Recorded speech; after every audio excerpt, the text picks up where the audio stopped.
Hello, everyone, and welcome again to another Teacher Joseph podcast.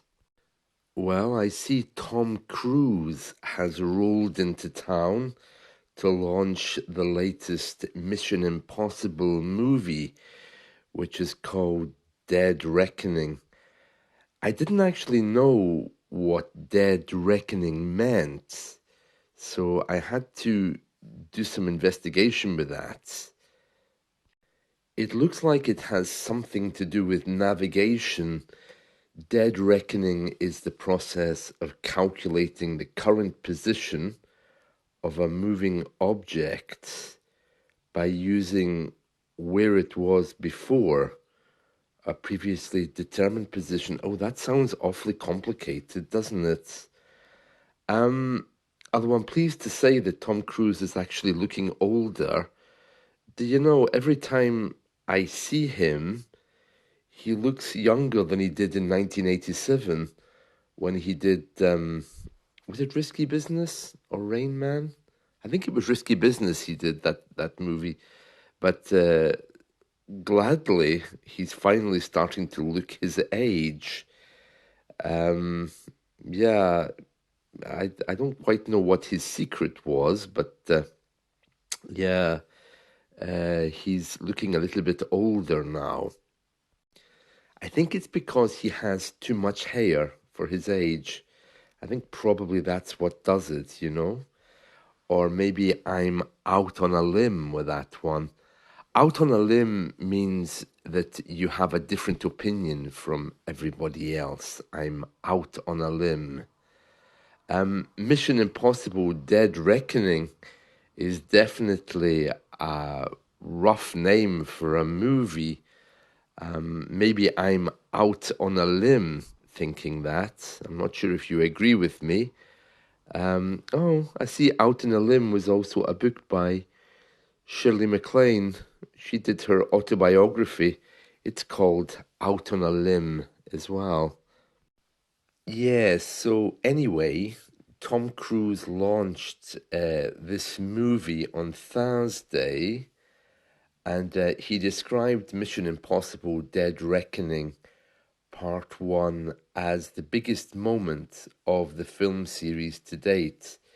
His co-stars Simon Pegg, Hayley Atwell, Rebecca Ferguson, and Vanessa Kirby joined him on the red carpet. Do you know, I've never heard of any of those. So again, I'm kind of out on a limb if I say that I won't be rushing to see it. Uh, yeah, reviews of the movie will be coming out on the 5th of July. And Tom Cruise apparently said the two-part film, I don't know what they mean by two-part film. So we're not getting to see all of this then. Oh dear. He says it marked the culmination of all of his skills and promised even those unfamiliar with the series would have an epic adventure. Oh, I'm not sure. I mean, especially now that he's starting to look his age. I mean, I would have thought Mission Impossible would have been a young person. But yeah, he's definitely looking older now, isn't he?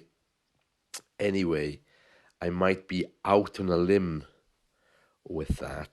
So, yeah, out on a limb means to have a radical different opinion from everybody else.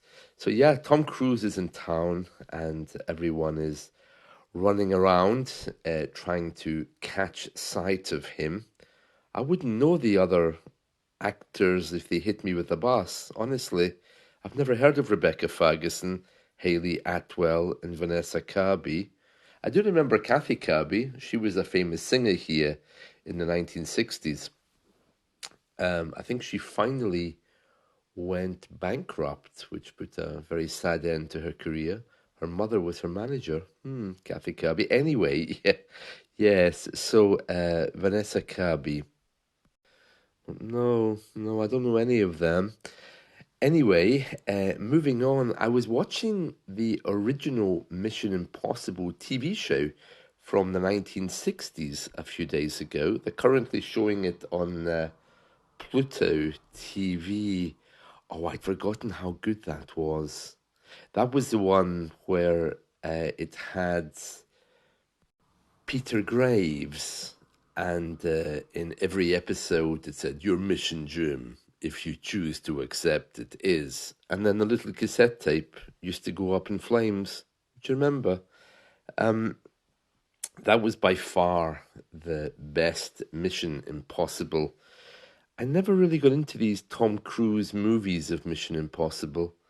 I don't know what it is. I just didn't really find them any good. For those of you who are living in the Latin world, do you remember Luis Miguel and that video clip he made where he was trying to drive an aeroplane, or he was landing an aeroplane wearing the military uniform? Was that not related to Mission Impossible, or was that something else maybe? But one of his songs had a video clip with him doing things with an aircraft. I don't remember. I like Luis Miguel. Wasn't he married to Mariah Carey at one point?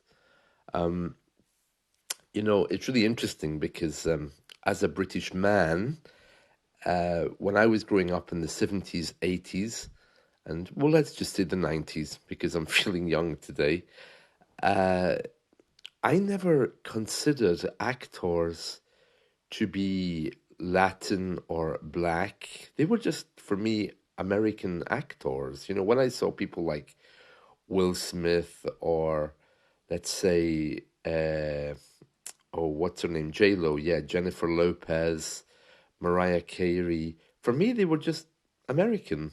And Eric Estrada was another one. But now, with changing times, I'm discovering that all of these actors were actually very famous in the Latin world anyway, and they were considered to be Latin. And I'm thinking, really? I mean, obviously, I noticed that Will Smith was black, but I never built identities around them. You know, I didn't say, oh, Jennifer Lopez, she's Latin, or Eric Estrada, he's Latin. It never crossed my mind. For me, they were just American actors, but it seems that underneath all of that, there were all of these identities and people being discriminated against. But no, I never noticed, honestly. It's the same with Meghan Markle when she started saying, oh, you know, I'm black and everything else. And I'm thinking, really? I honestly didn't notice. Maybe for some people it's a big deal, or maybe it's only for us in the way we choose to identify ourselves. Or maybe it's just because I'm white that some people would say we are privileged. You know, I don't know how that works, but yeah, I never really noticed all of these different identities that they have. Tom Cruise, he's heavily involved with Scientology, isn't he? And I know Kirstie Alley, the actress who recently passed away, I think, was it this year or last year? She was involved with that as well. In fact, they tried to remake Cheers, didn't they? And she refused to appear because she didn't, or she had an issue with the psychologist Fraser, because she said that she doesn't agree with psychology in any way. I've heard Tom Cruise saying that as well. All very interesting, isn't it? Anyway, in other news today, can we stop being tricked into subscriptions? Apparently, you know, when you sign up for something, like you buy your new VPN, or you sign up for something on the internet, you get a free trial, or you maybe subscribe for 1 year. And then when the year is up, they automatically bill you for the next 3 years. So the government is bringing in law to stop them doing that. They already had brought in a law to stop telephone companies doing this, but I think they're hoping to expand it. And it says here, Simon, in search of romance, signed up to a dating website for a year Within months, he met the love of his life. Dear. But without him realizing it, his membership had been automatically renewed. He was shocked to find he was being chased for almost £400 and threatened with legal action. Well, he doesn't he doesn't clearly love the lady in his life. I mean, assuming it is a lady, he doesn't love her that much if he's bitterly complaining about being charged £400. But apparently his story is far from unusual. We always forget what we've signed up to. Next thing we know, the money's gone. Yeah, I got a VPN, I think the year before last, and it was the same thing. And I had a bit of an issue trying to tell them to switch off the auto renewal. They really didn't like that. So as soon as it expanded, I went somewhere else. Apparently, Amazon is the worst for doing this.